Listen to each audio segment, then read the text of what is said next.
എന്തെങ്കിലും ഇപ്പോൾ അതുപോലെ തന്നെ നീ കാര്യങ്ങളൊക്കെ ചോദിച്ചാൽ ഞാൻ ചിലപ്പോൾ ഡീറ്റെയിൽ ആയിട്ട് പറഞ്ഞു കൊടുക്കും.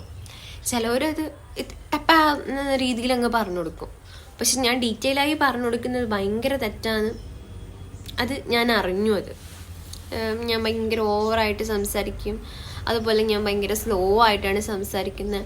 ഞാൻ ഒരു കാര്യം ചോദിച്ചോട്ടെ, നമ്മളെല്ലാവരും മനുഷ്യന്മാരെന്നല്ലേ? ഇപ്പോൾ സ്പീഡിൽ സംസാരിക്കുന്നവരുണ്ട്, സ്ലോ ആയിട്ട് സംസാരിക്കുന്നവരുണ്ട്, ഇതിൻ്റെ ഇടയ്ക്ക് വെച്ച് സംസാരിക്കുന്നവരൊക്കെ ഉണ്ട്.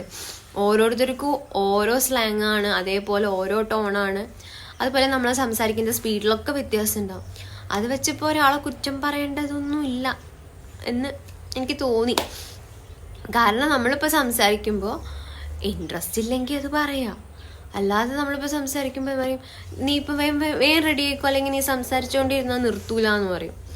അല്ലെങ്കിൽ ഇപ്പോൾ നീ സംസാരിച്ചുകൊണ്ടിരിക്കുമ്പോൾ അത് പറയും എടി ഇത് നീ മുന്നേ സംസാരിച്ചില്ല, അത് ഇന്നലെ വീണ്ടും ഇവർ വേണമെങ്കിൽ 10 വട്ടം അത് പറഞ്ഞിട്ടുണ്ടാവും. നമ്മത് കേട്ടോണ്ടിരിക്കും. എന്നാൽ നമ്മളെ ഭാഗത്തു നിന്ന് അങ്ങനെ പറയുമ്പോൾ അവരങ്ങനെ.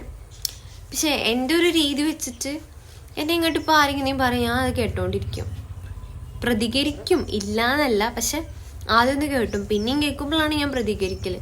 ചിലവർ സ്പോട്ടിന് പ്രതികരിക്കുന്നവരുണ്ട്. അങ്ങനെ പ്രതികരിക്കണം എന്നാണ് എനിക്കിപ്പോൾ ആഗ്രഹം. കാരണം ഞാൻ എപ്പോഴും വിചാരിക്കല്, ഞാൻ എന്തെങ്കിലും പറഞ്ഞാൽ മറ്റുള്ളവർക്ക് അത് വിഷമാവോ എന്നൊക്കെ ഞാൻ വിചാരിക്കാറുണ്ട്. അങ്ങനെ വിചാരിക്കാറല്ല, വിചാരിച്ചിട്ടാണ് ഞാൻ ഇത്രയും കാലം ഞാൻ അങ്ങനെ ഉള്ളിൽ പറയും, എങ്കിലും ഞാൻ പുറത്ത് കാണിക്കാറില്ല. പക്ഷേ ഇനി എനിക്കിത് തുടങ്ങണം.